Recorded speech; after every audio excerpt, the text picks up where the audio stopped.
থানার বিশাল লোহার গেটের সামনে দুপুরের কড়া রোদে ঠায় দাঁড়িয়েছিল একটি লোক। পরনে অতি সাধারণ শার্ট প্যান্ট, হাতে ধরা স্টিলের টিফিন ক্যারিয়ার আর চোখে মুখে এক অদ্ভুত শান্ত ভাব। তাকে দেখে বোঝার উপায় নেই যে সে কোনো বিশেষ কেউ নাকি নিতান্তই পথের ধুলো। সে কেবল একজন স্বামী, যে তার কর্মব্যস্ত স্ত্রীর জন্য দুপুরের খাবার নিয়ে এসেছিল। কিন্তু থানার বারান্দায় দাঁড়িয়ে থাকা তার স্ত্রী, দাপুটে সাব ইন্সপেক্টর প্রিয়া রায়, সহকর্মী ও আসামিদের সামনে চিৎকার করে বলে উঠল, এই লোকটা আমার কেউ নয়। মুহূর্তের মধ্যে যেন বাতাস ভারী হয়ে গেল। একটা জীবন্ত মানুষকে যেন সবার সামনেই অস্বীকার করে মৃত ঘোষণা করা হলো। অপমানটা যখন চরম সীমায়, ঠিক তখনই থানার গেট দিয়ে প্রবেশ করল পুলিশ সুপারের কনভয়। সাইরেনের তীব্র শব্দে সবাই সচকিত হয়ে উঠল। গাড়ি থেকে নামলেন জেলার নতুন এসপি সাহেব। কিন্তু অদ্ভুত ব্যাপার, এসপি সাহেবের নজর কোনো সেপাই বা অফিসারের দিকে গেল না, গেল সেই সাধারণ উপেক্ষিত লোকটার দিকে। আর পর মুহূর্তেই ঘটল সেই অকল্পনীয় ঘটনা। এসপি সাহেব সোজা হয়ে দাঁড়িয়ে সেই লোকটাকেই স্যালুট ঠোকলেন। পুরো থানা যেন পাথরের মূর্তিতে পরিণত হল। শ্বাসপ্রশ্বাস স্তব্ধ হয়ে গেল। খাকি উর্দিরা ভয়ে কুঁকড়ে গেল। আর নিজের জায়গায় দাঁড়িয়ে থরথর করে কাঁপতে লাগল ইন্সপেক্টর প্রিয়া রায়। নিশ্চিন্তপুর এমন একটি গ্রাম যেখানে সকাল শুরু হতো পাখির কিচিরমিচির আর মন্দিরের ধূপের গন্ধে, আর সন্ধে নামত মাটির প্রদীপের স্নিগ্ধ আলোয়। এই শান্ত গ্রামেরই এক প্রান্তে পুরনো মিষ্টির দোকানের পেছনে টালির চাল দেওয়া বাড়িতে বেড়ে উঠছিল একটি ছেলে, নাম সুজন। তার বাবা হরিশবাবু ছিলেন নিশ্চিন্তপুরের সবচেয়ে বিখ্যাত মিষ্টির দোকানের মালিক। দোকানটি ছোট হলেও এর সুনাম ছিল বহুদিনের। গ্রামের প্রতিটি উৎসবে, প্রতিটি শুভ কাজে হরিশবাবুর দোকানের মিষ্টি ছাড়া চলত না। হরিশবাবু অত্যন্ত দয়ালু মানুষ ছিলেন। পকেটে টাকা থাকুক বা না থাকুক, তিনি কাউকে খালি হাতে ফেরাতেন না। আর মা ছিলেন সাবিত্রী দেবী, আটপৌরে শাড়ি পরা সাধারণ গৃহবধূ, যার ঠোঁটে সবসময় একটাই প্রার্থনা লেগে থাকত, হে ঈশ্বর, আমার সুজনকে মানুষের মতো মানুষ করো। তিনি রোজ সকালে স্নান সেরে তুলসীতলায় জল দিতেন আর সুজনের মঙ্গলের জন্য ঈশ্বরের কাছে একটাই বর চাইতেন, আর কোনো চাওয়া তার ছিল না। সুজন যখনই কলেজ থেকে ফিরত, কোনো কথা না বলে, কোনো অভিযোগ না করে বাবার পাশে দোকানে গিয়ে বসে পড়ত। কখনো সে সিঙ্গাড়া ভাজত, কখনো খদ্দেরদের থেকে পয়সা নিত, আবার কখনো বা চুপচাপ কাউন্টারে দাঁড়িয়ে বাবাকে সাহায্য করত। হরিশবাবু কখনো ছেলেকে বলতেন না, বাবা কাজে হাত লাগা। আর সুজনও কখনো বলতো না, বাবা আমি খুব ক্লান্ত। তাদের বাপ বেটার সম্পর্কটাই ছিল এমন, যেখানে শব্দের চেয়ে নীরবতাই বেশি কথা বলত। কিন্তু সুজনের বুকের ভেতর লালন করা স্বপ্নটা এই গ্রামের সীমানার চেয়েও অনেক বড় ছিল। এত বিশাল যে নিশ্চিন্তপুরের মেঠো পথ, ধানের ক্ষেত বা মিষ্টির দোকানের চার দেওয়াল কোনো কিছুই তাকে বেঁধে রাখতে পারছিল না। সে প্রায়ই রাতে খোলা ছাদে শুয়ে আকাশের দিকে তাকিয়ে ভাবত, একদিন আমি এমন কিছু করব যাতে বাবা মায়ের মাথা গর্বে উঁচু হয়ে যায়। গ্র্যাজুয়েশনের ফাইনাল ইয়ার শেষ হলো, হাতে ডিগ্রি এলো, কিন্তু সুজনের চোখে কোনো তৃপ্তি ছিল না। তার কাছে এই ডিগ্রি ছিল কেবল একটা কাগজের টুকরো, কারণ আসল লড়াই তো এখন শুরু হবার অপেক্ষায়। এক রাতে খাওয়া দাওয়ার পর যখন পুরো গ্রাম ঘুমে আচ্ছন্ন আর বাইরে ঝিঝি পোকার ডাক শোনা যাচ্ছিল, সুজন বাবা মায়ের সামনে বসে শান্ত গলায় বলল, আমাকে কলকাতা যেতে হবে, সিভিল সার্ভিস পরীক্ষার প্রস্তুতি নিতে হবে। সাবিত্রী দেবী স্তব্ধ হয়ে গেলেন। গ্লাসে জল ঢালতে ঢালতে তার হাতটা কেঁপে থেমে গেল। হরিশবাবু কিছুক্ষণ কোনো কথা বললেন না। উঠোনে পেতে রাখা মাদুরের কোণটা আনমনে খুঁটতে লাগলেন। তারপর দীর্ঘশ্বাস ফেলে শুধু বললেন, স্বপ্ন যখন বড় তখন ভয় পাস না বাবা, এগিয়ে যা। ঠিক সেই মুহূর্তেই সাবিত্রী দেবী চোখের জল মুছে উঠে এসে সুজনের কপালে চুমু খেয়ে বললেন, ঈশ্বর তোর সহায় থাকবেন, আর মায়ের আশীর্বাদ ঈশ্বরের চেয়েও শক্তিশালী হয়। কলকাতা। সুজন যখন প্রথমবার শিয়ালদহ স্টেশনের কোলাহলে পা রাখল, তার মনে হল যেন পুরো পৃথিবীর মানুষ এই এক শহরে ভিড় করেছে। মেসে বা কোচিং সেন্টারের ভিড়ে প্রতিটি গলিতে হাজারো স্বপ্ন, প্রতিটি মুখে কঠিন জেদ, আর প্রতি রাতে এক গভীর একাকিত্ব যা হাড় পর্যন্ত কাঁপিয়ে দিত। সুজন যে মেসবাড়িতে থাকত, তার ঘরটা ছিল পায়রার খোপের মতো ছোট। এতটাই ছোট যে বইয়ের স্তূপ রাখলে পা ফেলার জায়গা থাকে না, আর পা ছড়ালে বই পড়ে যায়। ঘরের জানলাটা ভাঙা ছিল, যা দিয়ে গ্রীষ্মে আগুনের মতো বাতাস, শীতে হাড় কাঁপানো ঠান্ডা, আর বর্ষায় বৃষ্টির ছাঁট এসে তার নোটস ভিজিয়ে দিত। কিন্তু সুজন এসব কষ্ট নিয়ে কখনো কোনো নালিশ করত না। সে জানত, আরাম করার ইচ্ছে থাকলে সে নিশ্চিন্তপুরেই বাবার মিষ্টির দোকানে বসে থাকতে পারত। এখানে সে নিজেকে পুড়িয়ে খাঁটি করতেই এসেছে। দিনরাত পড়াশোনা, ভোর 4টে ওঠা, রাত 2টা পর্যন্ত জাগা, এটাই ছিল তার রুটিন। কখনো সে টাকার বিনিময়ে অন্যের নোটস লিখে দিত, কেউ বাধ্য করত বলে নয়, বরং ওই সামান্য টাকায় তার হাত খরচ চলত। কখনো ছোট বাচ্চাদের টিউশন পড়িয়ে নিজের খরচ চালাত। বাবা প্রতি মাসে যা টাকা পাঠাতেন, শহরের খরচে তা যথেষ্ট হতো না। কিন্তু সুজন কখনো বাবাকে বলতো না যে আরও টাকা পাঠাও। সে জানত ওই টাকাটা আসে গরম কড়াইয়ের আঁচে বাবার ঘাম ঝরিয়ে। বাবার হাতের ফোঁসকা আর মায়ের ছোট ছোট শখ বিসর্জন দেওয়া জমানো পুঁজি থেকেই ওই টাকা আসে। এই কঠিন সময়েই তার পরিচয় হল রজতের সাথে। রজত সিভিল সার্ভিসের প্রস্তুতি নিচ্ছিল এবং তারা দুজনে একই লাইব্রেরিতে পড়ত। ধীরে ধীরে তাদের মধ্যে কথা হলো, গভীর বন্ধুত্ব হলো এবং তারা একসাথে পড়াশোনা শুরু করল। রজত অত্যন্ত মেধাবী ছাত্র ছিল, কিন্তু তার আর্থিক অবস্থা ছিল সুজনের চেয়েও খারাপ। প্রায় মাসের শেষে তার কাছে মেসের ভাড়া বা পরীক্ষার ফি দেওয়ার টাকা থাকত না। সে লজ্জায় কাউকে কিছু বলত না, শুধু চুপচাপ ক্লাস কামাই করত। একদিন সুজন দেখল রজত লাইব্রেরিতে আসেনি। 2 দিন 3 দিন কেটে গেল। সুজন রজতের মেসে গিয়ে হাজির হল। দরজা খোলাই ছিল। রজত ভেতরে বসেছিল, সামনে একটা খালি থালা আর চোখে এমন এক শূন্যতা যা খিদের চেয়েও গভীর যন্ত্রণার কথা বলছিল। সুজন কোনো প্রশ্ন করল না। পকেট থেকে নিজের জমানো শেষ টাকাটা বের করে রজতের হাতে গুজে দিল। রজত অবাক হয়ে তাকাল। বন্ধু, এটা তো তোর নিজের। সুজন তাকে মাঝপথে থামিয়ে দিয়ে হাসল আর বলল, আজ তুই রাখ, কাল ঈশ্বর দেখবেন। ব্যাস এটুকুই। না কোনো উপকার করার ভান, না কোনো ঋণের হিসেব। শুধু এক বন্ধু আরেক বন্ধুর পাশে দাঁড়াল, নিঃশ্বাসের মতোই সহজ ও স্বাভাবিকভাবে। প্রথম প্রচেষ্টা ব্যর্থ হল। সুজন রেজাল্ট দেখল, তালিকায় তার নাম নেই। সে ফোনটা পকেটে রাখল, একটা দীর্ঘশ্বাস ফেলল আর পরের দিন আবার লাইব্রেরিতে গিয়ে বসল। দ্বিতীয় প্রচেষ্টা, আবার সেই ব্যর্থতা। এবার ব্যথাটা একটু বেশি গভীর ছিল। গ্রাম থেকে বাবার ফোন এলো। মা কাঁদলেন না বটে, কিন্তু গলার স্বরে সেই কম্পন ছিল যা কান্নার চেয়েও বেশি হৃদয় বিদারক। বাবা, মন খারাপ করিস না, পরের বার ঠিক হবে। তৃতীয় প্রচেষ্টা লক্ষ্যের খুব কাছে গিয়েও হল না। এতটাই কাছে যে সুজনের মনে হয়েছিল, ব্যাস এবার তো হয়েই গেল। কিন্তু মেধা তালিকায় নাম এলো না। এবার সুজন সারা রাত জেগেই কাটাল। না কাঁদল, না চিৎকার করল। শুধু জানলার গ্রিল ধরে কলকাতার অগণিত আলোর দিকে তাকিয়ে রইল। ভাবতে থাকল, আমি কি ভুল পথে হাঁটছি? চতুর্থ বছর কাটল, পঞ্চম, ষষ্ঠ, 7 বছর কেটে গেল। এই 7 বছরে কলকাতা সুজনের জীবন থেকে অনেক কিছু কেড়ে নিয়েছিল। যৌবনের সেই দিনগুলো যা বন্ধুদের সাথে আড্ডা আর আনন্দে কাটানোর কথা ছিল, তা বইয়ের পাতা আর একাকিত্বে হারিয়ে গেল। মাথার চুল পাতলা হয়ে গেল, মুখে ক্লান্তির ছাপ পড়ল, আর চোখে সেই উজ্জ্বলতা যা নিশ্চিন্তপুর থেকে নিয়ে এসেছিল তা এখন ঝাপসা হতে শুরু করেছিল। গ্রাম থেকে মায়ের ফোন আসত।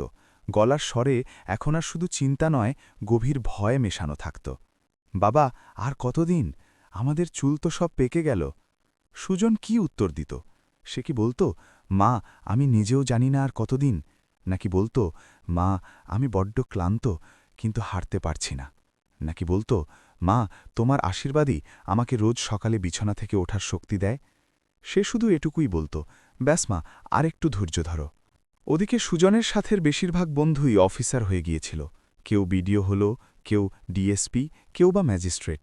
সোশ্যাল মিডিয়ায় তাদের উর্দির ছবি, নীল বাতিওয়ালা গাড়ির ছবি ভেসে আসত। আর সুজন এখনও সেই স্যাঁতস্যাঁতে ছোট ঘরে, সেই পুরনো বইগুলোর মাঝেই নিজেকে খুঁজে ফিরছিল। রজতও সফল হয়ে বেরিয়ে গিয়েছিল। সে আইপিএস অফিসার হয়েছিল। যখন রজতের রেজাল্ট এলো, সে সবার আগে সুজনকে ফোন করেছিল, বন্ধু, তোর জন্য আমি আজ এখানে। তুই সেদিন ওই টাকাটা না দিলে হয়তো আমি হারিয়ে যেতাম। সুজন ম্লান হেসে বলেছিল, তুই এগিয়ে যা, আমারও একদিন হয়ে যাবে। কিন্তু ভেতর থেকে কিছু একটা ভেঙে চুরমার হয়ে যাচ্ছিল, ধীরে ধীরে, নিঃশব্দে, যেমন পুরনো বাড়ির দেওয়ালে ফাটল ধরে। বাইরে থেকে দেখা যায় না, কিন্তু ভিত্তি নড়বড় হয়ে যায়। একদিন সুজন সিদ্ধান্ত নিল, আর একবার, এটাই শেষবার।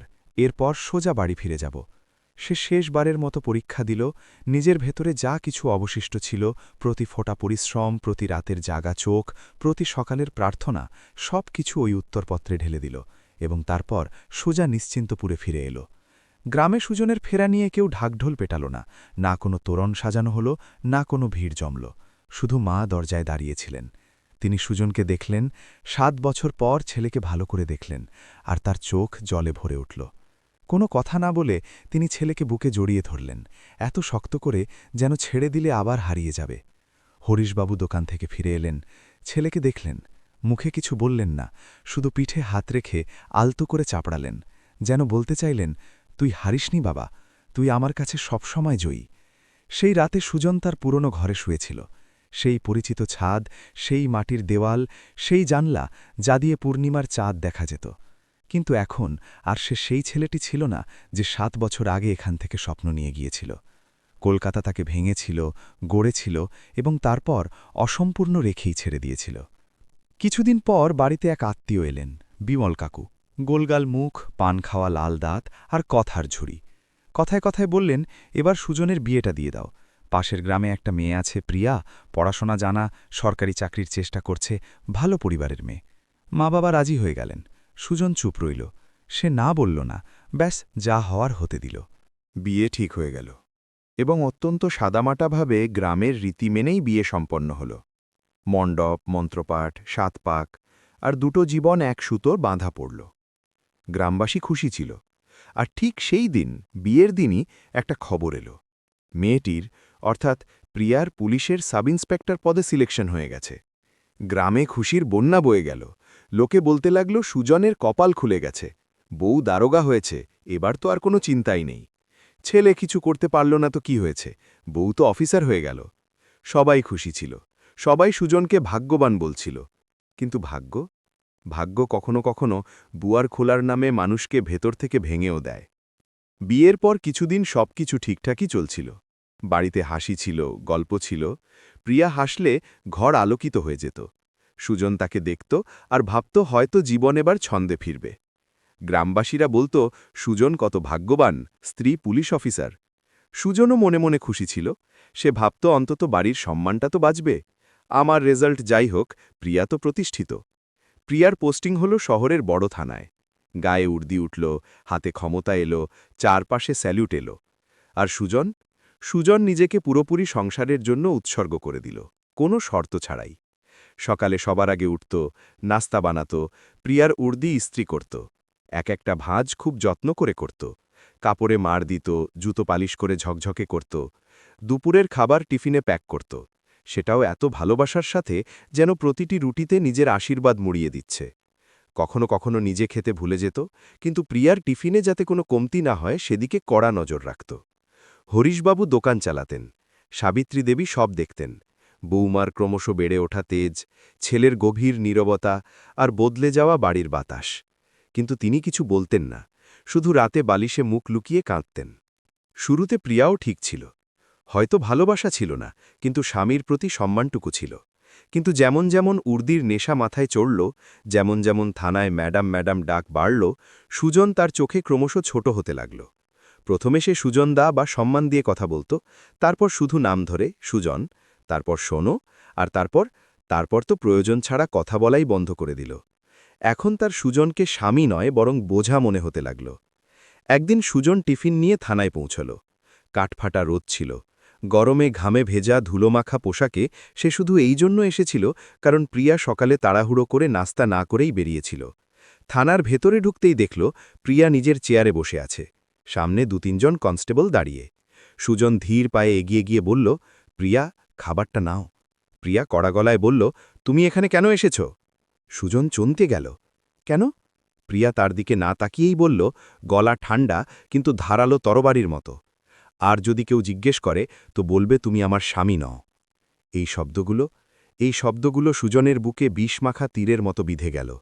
এমন ক্ষত যা বাইরে থেকে দেখা যায় না, কিন্তু ভেতর থেকে অবিরাম রক্তক্ষরণ হতে থাকে। সে কোনো তর্কে গেল না, শুধু টিফিনটা টেবিলে রাখল আর চুপচাপ ফিরে এলো। বাড়ি এসে সে আয়নায় নিজেকে দেখল আর প্রথমবারের মতো নিজের চোখেই নিজেকে অনেক নিচে পড়ে যেতে দেখল। আমি কি সত্যিই এত তুচ্ছ? সে নিজেকে প্রশ্ন করল, কিন্তু কোনো উত্তর পেল না।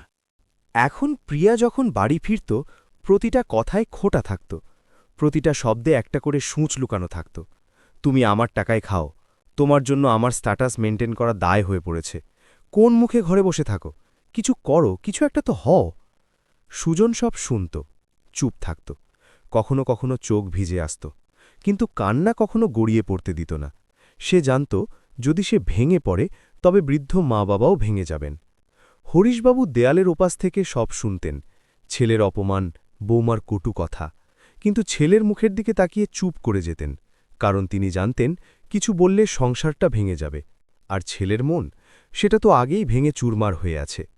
সাবিত্রী দেবী প্রায় রাতে কাঁদতেন বালিশে মুখ চেপে, যাতে কেউ কান্নার আওয়াজ শুনতে না পায়। কখনো কখনো বিড়বিড় করে ভগবানকে বলতেন, এত পরীক্ষা কেন নিচ্ছিস, আমার ছেলে তোর কি ক্ষতি করেছিল? আর থানায় প্রিয়া ছিল সম্পূর্ণ এক অন্য মানুষ।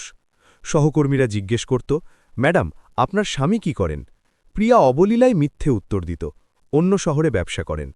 কখনো কেউ জিজ্ঞেস করত, ওই লোকটা কে যে মাঝে মাঝে আপনার জন্য খাবার নিয়ে আসে? প্রিয়া তাচ্ছিল্যের হাসি হেসে বলত, ও তো বাড়ির কাজের লোক। কাজের লোক, এটাই ছিল তার পরিচয়। এই একটা শব্দ যা সুজনের পুরো অস্তিত্বকে একটা প্রশ্নে বদলে দিল। ভালোবাসা কি শুধু পদমর্যাদা দিয়েই মাপা হয়? এই কথা সুজনের কানেও পৌঁছাল। কেউ একজন বলেছিল, হয়তো দোকানে আসা কোনো খদ্দের, হয়তো গ্রামের কোনো পরিচিত। সেদিন সুজন অনেকক্ষণ ছাদে বসে রইল, পা দুলিয়ে আকাশের দিকে তাকিয়ে। না রাগ হল, না কান্না, শুধু এক বিশাল শূন্যতা, এমন শূন্যতা যা কোলাহলের চেয়েও বেশি বধির করে দেয়। দিন এভাবেই কাটতে লাগল। সুজন বাড়িতে থাকত, মা বাবার সেবা করত, দোকানে হাত লাগাত, কিন্তু মন কোথাও লাগত না। সে প্রায়ই বিকেলে গ্রামের বাইরের বিশাল বটগাছটার নিচে গিয়ে বসে থাকত। সেখান থেকে দূর পর্যন্ত ফসলের ক্ষেত দেখা যেত, সবুজ, সোনালি, আর কখনো কখনো শুকনো খটখটে। সুজন ভাবত, আমার জীবনটাও এই ক্ষেতগুলোর মতো, কখনো সবুজ ছিল, এখন শুকনো, কিন্তু জমি তো ওটাই। একদিন পুরো জেলায় হইচই পড়ে গেল। নতুন পুলিশ সুপার, এসপি আসছেন, সব থানা পরিদর্শন করবেন। পুরো থানা নড়ে চড়ে বসল। সাফসাফাই শুরু হলো, রেকর্ড তৈরি, সব ফাইল নিজের জায়গায় সাজানো, সব সেপাই তাদের সেরা উর্দিতে প্রস্তুত। সেই রাতে প্রিয়া খুব ক্লান্ত হয়ে বাড়ি ফিরল, না কোনো কথা, না হাসি। খাবার খেল আর চুপচাপ শুয়ে পড়ল। সুজান বুঝে গেল অফিসে কিছু একটা বড় ঘটনা ঘটতে চলেছে। সে কিছু জিজ্ঞেস করল না, শুধু বিছানার চাদর ঠিক করে দিল, মশারি টাঙিয়ে দিল, পাখা চালিয়ে দিল, আর বাইরে এসে বারান্দায় বসে রইল। পরদিন সকালে প্রিয়া কিছু না বলে ভোরবেলাতেই থানায় চলে গেল, খুব তাড়াহুড়োয়। সুজন আগেই জেগেছিল। সে নাস্তা বানালো, টিফিন প্যাক করল। এক মুহূর্ত ভাবল যাবে কিনা, তারপর ভাবল ও তো না খেয়েই থাকবে সারাদিন, ও আমাকে যা খুশি বলুক, খাবার তো খেতেই হবে। আর সে টিফিন ক্যারিয়ার হাতে তুলে থানার দিকে হাঁটা দিল। সে জানত না আজকের দিনটা তার এবং তাদের জীবনের মোড় ঘুরিয়ে দিতে চলেছে। থানার বাইরে আজ অদ্ভুত এক ব্যস্ততা ছিল। অনেক গাড়ি দাঁড়িয়ে আছে, সেপাইরা দৌড়াদৌড়ি করছে, আর বাতাসে একটা টান টান উত্তেজনা ছিল, যা চামড়ায় অনুভব করা যাচ্ছিল। সুজন টিফিন হাতে গেটে পৌঁছল। দুজন সশস্ত্র কনস্টেবল দাঁড়িয়েছিল, শক্ত চেহারা, চওড়া বুক। একজন জিজ্ঞেস করল, কার সাথে দেখা করতে চান? সুজন নিচু স্বরে বলল, ইন্সপেক্টর প্রিয়া রায়ের সাথে, আমার স্ত্রী। দুজন কনস্টেবল একে অপরের দিকে তাকাতে লাগল। একজনের ভ্রু কুচকে ওপরে উঠল, তারপর একটা বিদ্রুপের হাসি, এমন হাসি যা মানুষকে ভেতর থেকে ছিঁড়ে ফেলে। একজন কনস্টেবল বলল, নাড়াও এখানে। সে ভেতরে গেল, কিছুক্ষণ পর ফিরল, মুখে সেই অদ্ভুত হাসি, যেন কোনো জোকস শুনে এসেছে। ম্যাডাম বলেছে ভেতরে পাঠিয়ে দাও। সুজন ভেতরে গেল। থানার উঠোন লোকে লোকারণ্য, অনেক পুলিশকর্মী দাঁড়িয়েছিল, কেউ ফাইল সামলাচ্ছে, কেউ এসপি সাহেবের অভ্যর্থনার প্রস্তুতি নিচ্ছে। সব দিকে একটা অদ্ভুত উত্তেজনা আর ভয়ের মিশ্রণ। প্রিয়া বারান্দায় দাঁড়িয়েছিল, উর্দি একদম ফিটফাট, কড়া নজর, কাটার মতো ধারালো দৃষ্টি, গলা এমন যা হুকুম দেওয়ার জন্যই তৈরি। সুজন তার কাছে পৌঁছল, টিফিনটা এগিয়ে দিল। নাস্তা আছে, সকালে তাড়াতাড়ি বেরিয়ে গিয়েছিলে তাই। এতটুকু শুনতেই প্রিয়ার চেহারা কঠোর হয়ে গেল, যেন পাথরের ওপর বরফ জমে গেছে। সে চারদিকে তাকাল, সবার নজর তখন এদিকেই ছিল। আর তারপর প্রিয়া উঁচু গলায় বলল, তুমি এখানে কেন এসেছ? সুজন ঘাবড়ে গেল।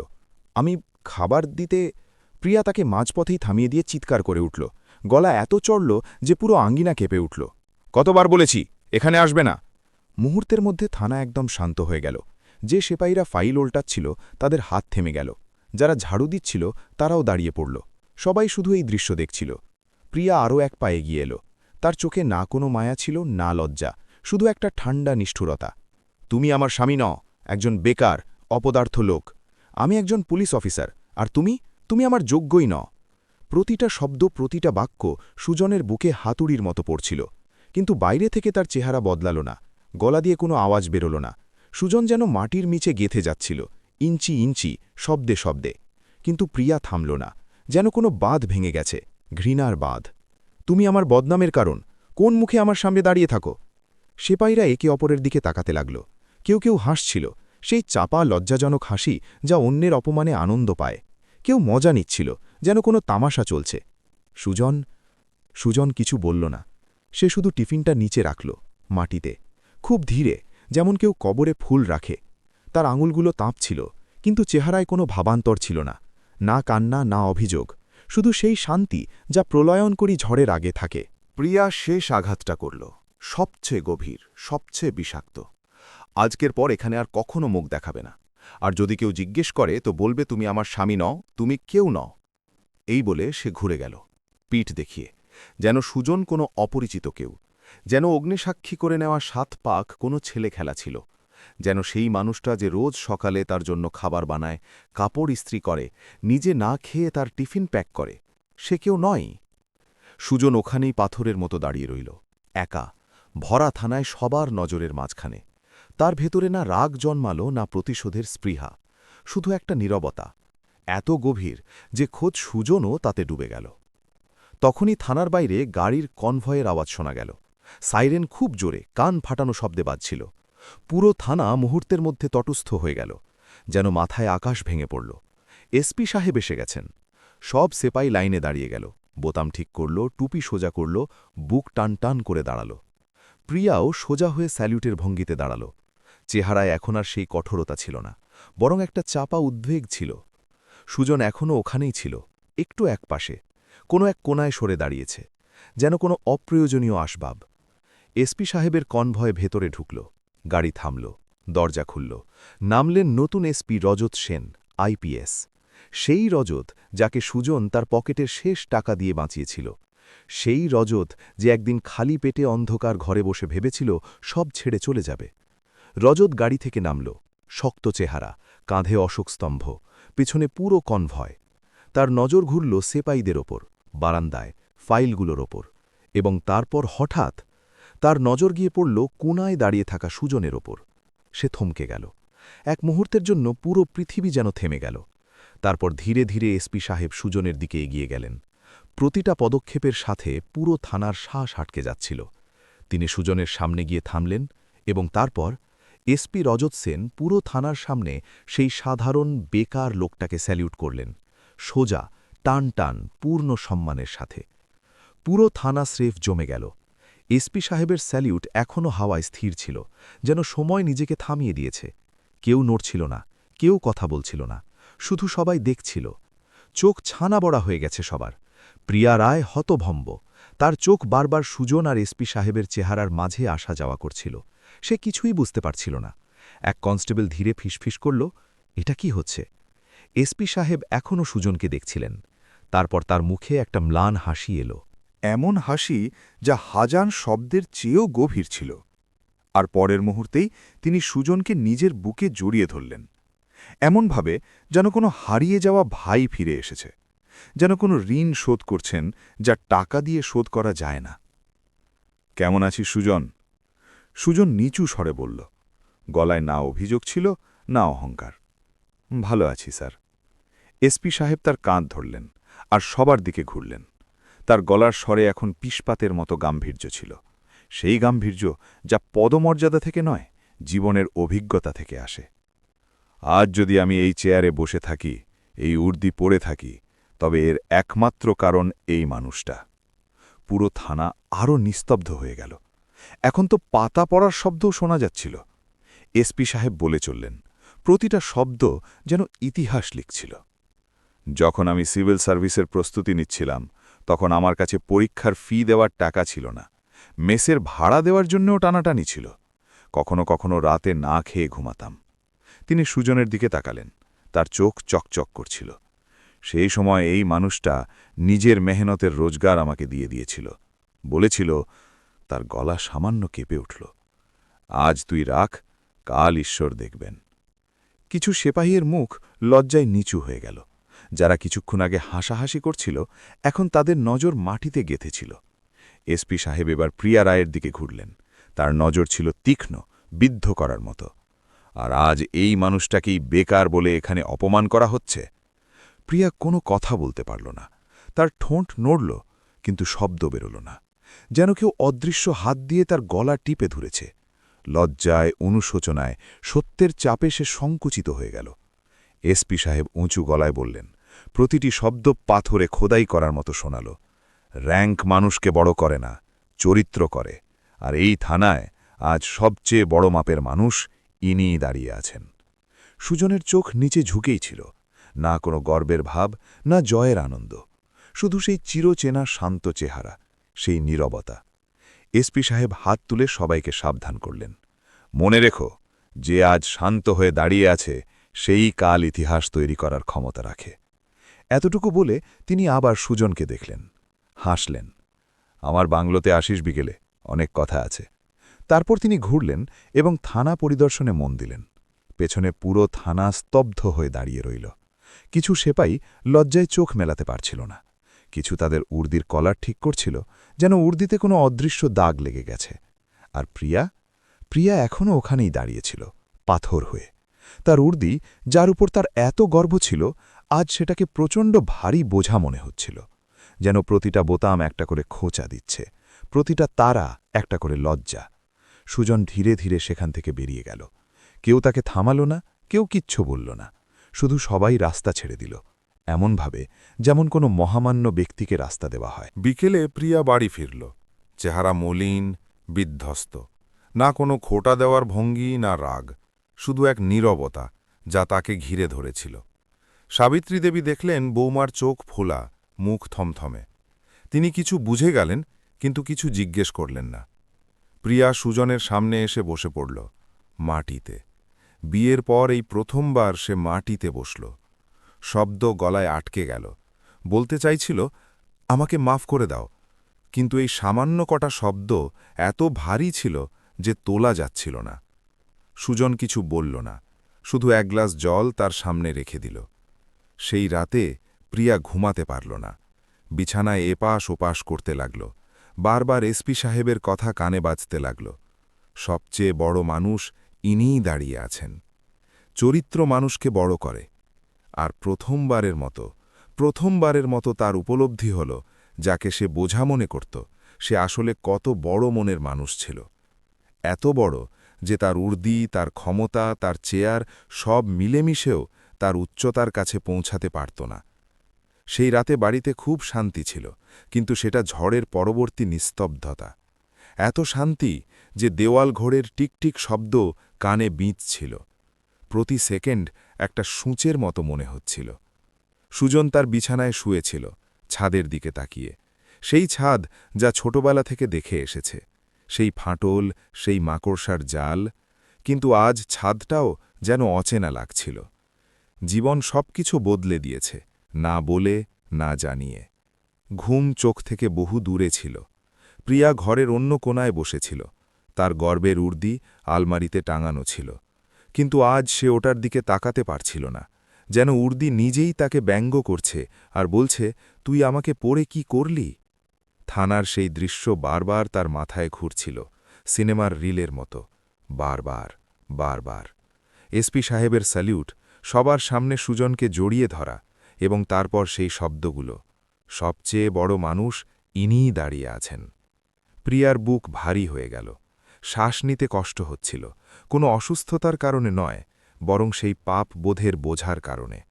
প্রথমবারের মতো সে বুঝতে পারল সে কোন মানুষকে কতটা ছোট মনে করেছিল।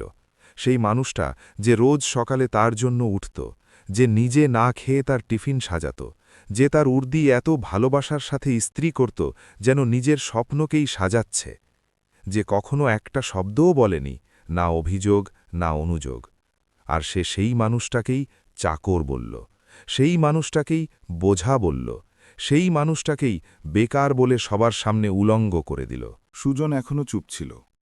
সে না কোনো অভিযোগ করল, না কোনো প্রশ্ন করল। এই নীরবতাই প্রিয়াকে আরও ভেঙে চুরমার করে দিচ্ছিল। কারণ রাগের জবাব দেওয়া যায়, তর্কের জবাব দেওয়া যায়, কিন্তু নীরবতার কোনো জবাব হয় না। পরদিন সকালে প্রিয়া থানায় গেল, কিন্তু আজ তার পা খুব ভারী ছিল, যেন জুতোর মধ্যে সীসা ভরে দেওয়া হয়েছে। প্রতিটা সেপাই তাকে আর চোখে দেখছিল। কারোর নজর নিচু ছিল, হয়তো সহানুভূতিতে, হয়তো বিচারকের দৃষ্টিতে। কেউ ফিসফিস করছিল, সেই চাপা কথাগুলো যা শোনা যায় না কিন্তু হাড়ে হাড়ে অনুভব হয়। প্রিয়া বুঝে গেল, আজ আমার উর্দি কথা বলছে না, আমার ভুলগুলো চিৎকার করছে। এক কনস্টেবল সাহস করে জিজ্ঞেস করল, ম্যাডাম, কালকের ওই দাদাবাবু কে ছিলেন? প্রিয়া কিছু মুহূর্ত চুপ রইল, ঠোঁট কাঁপল, চোখ জলে ভরে এলো। তারপর ধীরে বলল, আমার স্বামী। ওই শব্দটা বলতেই তার গলা ঝরে এলো। যে পরিচয়টা কাল পর্যন্ত দিতে তার লজ্জা লাগত, আজ সেই সত্যটা স্বীকার করতেই তাকে অনেক সাহস জোগাতে হল। বিকেলে এসপি সাহেবের দফতর থেকে ফোন এলো, সুজনবাবুকে বলুন স্যারের সাথে দেখা করতে আসতে। সাবিত্রী দেবী ঘাবড়ে গেলেন, কোথাও কোনো নতুন সমস্যা হলো না তো? সুজন শান্ত ছিল, মা যা হবে দেখা যাবে, চিন্তা করো না। সে বিকেলে এসপি অফিসে পৌঁছাল। দরজা বন্ধ হল। ভেতরে কি কথা হলো কেউ জানে না। 1 ঘণ্টা কাটল। তারপর সুজন বাইরে বেরোল। চেহারায় না খুশির উচ্ছ্বাস ছিল, না ভয়, শুধু এক গভীর চিন্তা, যেন কোনো কঠিন সিদ্ধান্ত নেওয়া হয়ে গেছে, কিন্তু সেটা বলার সময় এখনও আসেনি। সেই রাতে সুজন ঘরে একা বসে রইল। বইগুলো সামনে পড়েছিল, সেই পুরনো বই যা কলকাতা থেকে এনেছিল। প্রিয়া দরজায় দাঁড়িয়ে রইল অনেকক্ষণ। সে কিছু বলতে চাইছিল, ক্ষমা চাইতে চাইছিল হয়তো, কিন্তু শব্দ এখনও সাহস জোগাতে পারছিল না। তৃতীয় দিন একটা মোটা খাম এলো, সিভিল সার্ভিস কমিশনের চিঠি। ডাকপিয়ন দরজায় দিয়ে গেল। সাবিত্রী দেবী কাঁপতে ফাঁকা হাতে খামটা খুললেন। সবাই শ্বাস রুদ্ধ করে দেখছিল। হরিশবাবু খবর পেয়ে দোকান ছেড়ে চলে এসেছিলেন। প্রতিবেশীরাও ভিড় জমিয়েছিল। সাবিত্রী দেবী চিঠিটা পড়লেন এবং একদম চুপ হয়ে গেলেন। না খুশিতে চিৎকার করলেন, না কাঁদলেন, একদম পাথর। হরিশবাবু ঘাবড়ে গেলেন, কি লেখা আছে ওতে? সাবিত্রী দেবী চিঠিটা সুজনের দিকে বাড়িয়ে দিলেন। তার চোখে জল ছিল, কিন্তু এই জল আলাদা ছিল। এটা সেই অনন্তাশ্রু যা 7 বছর ধরে জমেছিল। প্রিয়া ওখানেই দাঁড়িয়েছিল, তার চোখ ওই কাগজটার উপর আটকে ছিল, যেন জীবন আর মৃত্যুর ফয়সালা ওতে লেখা আছে। সুজন ধীরে ধীরে চিঠিটা পড়ল। তার চেহারায় কোনো ভাবান্তর এলো না, না খুশি, না কান্না, না চিৎকার। ব্যাস সে কাগজটা ভাঁজ করে ফেলল, খুব শান্তভাবে, যেন রোজকার খবরের কাগজ ভাঁজ করছে। প্রিয়া আর থাকতে পারল না। কি লেখা আছে? সুজন নজর তুলল। এক মুহূর্ত প্রিয়াকে দেখল, তারপর শুধু এটুকুই বলল, এখনও কিছু ঠিক হয়নি, আর ঘর থেকে বেরিয়ে গেল। বাড়িতে পিন পতন নিস্তব্ধতা নেমে এলো। প্রিয়া ওখানেই দাঁড়িয়ে রইল। তার হাত কাঁপছিল, কারণ এখন যা হতে চলেছিল তা তাদের সব কিছু বদলে দিতে পারত। পরদিন সকালে বাড়িতে অদ্ভুত এক নীরবতা ছড়িয়েছিল। না রান্নাঘরে টুংটাং শব্দ, না আঙিনায় মায়ের গলা, না দোকানের প্রস্তুতির ব্যস্ততা। সুজন খুব ভোরে উঠে পড়েছিল, হয়তো সারা রাত ঘুমাইনি। সে সাধারণ একটা পাঞ্জাবি পরল, কাঁধে ব্যাগ তুলল এবং কাউকে না জাগিয়ে, কাউকে কিছু না বলে বাড়ি থেকে বেরিয়ে গেল। প্রিয়া দরজার আড়ালে দাঁড়িয়েছিল, হয়তো তারও চোখে ঘুম ছিল না। সে সুজনকে যেতে দেখল, সাধারণ পোশাকে, একা, সকালের কুয়াশায় ধীরে ধীরে মিলিয়ে যেতে। সে বুঝে গেল আজ কিছু একটা বড় ঘটনা ঘটতে চলেছে। দুপুর পর্যন্ত বাড়িতে কেউ কিছু জানতে পারল না। সাবিত্রী দেবী অস্থির হয়ে পায়চারি করছিলেন, বারবার দরজায় আসছিলেন, বাইরে দেখছিলেন আর ফিরে যাচ্ছিলেন। তারপর হঠাৎ হরিশবাবুর দোকানে একটা ছেলে হাঁপাতে হাঁপাতে এলো, হাতে মোবাইল ছিল। কাকাবাবু, সুজন দাদার সিলেকশন হয়ে গেছে। হরিশবাবুর আঙুল কেঁপে উঠল, মিষ্টির ছাঁচ হাত থেকে পড়তে পড়তে বাঁচল। কি বলছিস, সিভিল সার্ভিসে নাম এসেছে? হরিশবাবু দোকানের শাটার অর্ধেক নামিয়েই দৌড় দিলেন, এত জোরে ছুটলেন যে নিজের বয়স আর বাতের ব্যথার কথা ভুলেই গেলেন। সাবিত্রী দেবী খবরটা পেতেই বসে পড়লেন, সোজা মাটিতে। চোখ দিয়ে অঝরে জল গড়িয়ে পড়ল, এমন জল যা 7 বছর ধরে বুকে পাথর হয়ে জমেছিল। না ঢাক বাজল, না মিষ্টি বিলি হল, শুধু একটা লম্বা দীর্ঘশ্বাস আর দুটো শব্দ, হে ঈশ্বর, তুই দেরি করিস, কিন্তু আধার রাখিস না। বিকেলে সুজন বাড়ি ফিরল, সেই সাধারণ চেহারা, সেই শান্ত হাঁটা চলা, না কোনো বিজয়োল্লাস, না কোনো কোলাহল, না বুক ফুলিয়ে চলা। ব্যাস সুজন, সেই আগের সুজন। গ্রামের লোক জড়ো হয়ে গিয়েছিল অভিনন্দন জানাতে, মিষ্টি নিতে, হাত মেলাতে। কিন্তু সুজন ভিড় ঠেলে সবার আগে মায়ের পা ছুল, তারপর বাবার, তারপর চুপচাপ ভেতরে চলে গেল। প্রিয়া তার সামনে এসে দাঁড়াল। এখন সে আর সেই দাপুটে দারোগা ছিল না, না গায়ে উর্দি ছিল, না চোখে ক্ষমতা, না গলায় সেই ঝাঁজ। শুধু একজন অনুতপ্ত স্ত্রী ছিল, এমন এক স্ত্রী যে তার স্বামীকে অনেক দেরিতে চিনতে পেরেছে। তার গলা কাঁপছিল। আমাকে মাফ করে দাও, আমি তোমাকে অনেক ছোট মনে করেছিলাম। আমি উর্দির রঙে মানুষকে বড় মনে করে ভুল করেছি। সুজন কিছুক্ষণ চুপ রইল, তারপর ধীরে বলল, তার গলায় না কোনো খোঁটা ছিল, না তিক্ততা। চাকরি মানুষকে উঁচু করে না প্রিয়া, মানুষের সংস্কার তাকে উঁচু করে। প্রিয়া কেঁদে ফেলল, কান্না থামছিল না, যেন কোনো বাঁধ ভেঙে গেছে। এখন কি অনেক দেরি হয়ে গেছে? সুজন তার চোখের দিকে তাকাল, খুব গভীরভাবে, যেন 7 বছরের ব্যথা, 7 বছরের নীরবতা, 7 বছরের অপমান সব কিছু এক নজরে মেপে নিচ্ছে। তারপর বলল, দেরি তখন হয় যখন মানুষ নিজের ভুল মানতে অস্বীকার করে। সে একটা গভীর শ্বাস নিল। আমি কাউকে দেখানোর জন্য বা প্রতিশোধ নিতে অফিসার হইনি, আমি সিস্টেম বদলাতে যাচ্ছি। কিছুদিন পর নিশ্চিন্তপুরে খবর ছড়িয়ে গেল, সুজন অফিসার হয়ে গেছে। দূর দূরান্ত থেকে লোক অভিনন্দন জানাতে এলো, মিষ্টি বিলি হল, হরিশবাবুর দোকান থেকে সেই জিলিপি সেই বরফি বিলি হল। কিন্তু আজ সেগুলোর স্বাদ ছিল সম্পূর্ণ আলাদা। আজ সেগুলোতে 7 বছরের তপস্যার মিষ্টত্ব মেশানো ছিল। কিন্তু সুজন সেই একই রইল, সেই সাধারণ পাঞ্জাবি, সেই শান্ত চেহারা, সেই বিনীত চাহনি যা কখনো কাউকে নিচু করে দেখত না। যখন লোকেরা জিজ্ঞেস করত, সুজনদা কেমন লাগছে, সে শুধু হাসত আর বলত, তেমনই, যেমন সবসময় লাগত। প্রিয়া এখন চুপ থাকতে শিখে গিয়েছিল, কিন্তু এই নীরবতা আগের মতো অহংকারের ছিল না। এখনকার নীরবতা ছিল গভীর শ্রদ্ধার। প্রতিদিন তাকে একটা কথা ভেতর থেকে খোঁচা দিত, যদি সেদিন এসপি সাহেব না আসতেন তবে কি সে কখনো সুজনের আসল রূপ বুঝতে পারত? কি সে কখনো তার গুণের কদর করতে পারত, নাকি সারা জীবন তাকে বোঝার চাকর বলেই অপমান করে যেত? এই প্রশ্নের উত্তর তাকে এখনও ভয় দেখাত। কিন্তু এখন সে নিজের কাছে একটা প্রতিজ্ঞা করল, এখন থেকে কখনো কোনো মানুষকে তার বর্তমান অবস্থা দিয়ে বিচার করব না। কারণ সে নিজে দেখেছিল, যাকে সে সবার সামনে অপমানিত করেছিল, যাকে বেকার বলেছিল, যাকে চাকর বলেছিল, সেই একদিন সবচেয়ে উঁচু চেয়ারে বসল, আর সেটাও বিনা কোলাহলে, বিনা অহংকারে, শুধু নিজের চরিত্রের জোরে। এই গল্প শুধু সুজনের একার নয়, এটা সেই প্রত্যেক মানুষের গল্প যে চুপচাপ নিজের লড়াই লড়ছে, বিনা হইচই করে, বিনা অভিযোগ করে। এটা সেই প্রত্যেক স্ত্রীর জন্য যে নিজের স্বামীর আর্থিক অবস্থাকেই তার একমাত্র পরিচয় মনে করে বসে আছে। এটা সেই প্রত্যেক বেকার যুবকের জন্য যাকে দুনিয়া কিছু মনে করে না, কিন্তু যে ভেতর থেকে একটা প্রশান্ত মহাসাগর। আর এটা সেই প্রত্যেক ব্যক্তির জন্য শিক্ষা, যে কখনো কারো অপমান করেছে, কারণ সে জানত না যে সামনের জন একদিন কোথায় পৌঁছাবে। মনে রাখবেন, র্যাঙ্ক বা পদমর্যাদা মানুষকে বড় করে না, চরিত্র করে। আর যে আজ ঝড়ের মধ্যেও শান্ত দাঁড়িয়ে আছে, সেই টাল ইতিহাস তৈরি করে। যদি এই গল্প আপনার হৃদয় ছুঁয়ে যায়, তবে কমেন্ট বক্সে আপনার মতামত অবশ্যই লিখবেন। সাথে এটাও জানাবেন যে আপনি কোন জায়গা থেকে এই গল্পটি পড়লেন। যদি আপনি আমাদের চ্যানেলে নতুন হন, তবে চ্যানেলটিকে লাইক এবং সাবস্ক্রাইব অবশ্যই করবেন, যাতে এরকমই সত্য এবং আবেগপূর্ণ গল্প আপনার কাছে ক্রমাগত পৌঁছতে থাকে।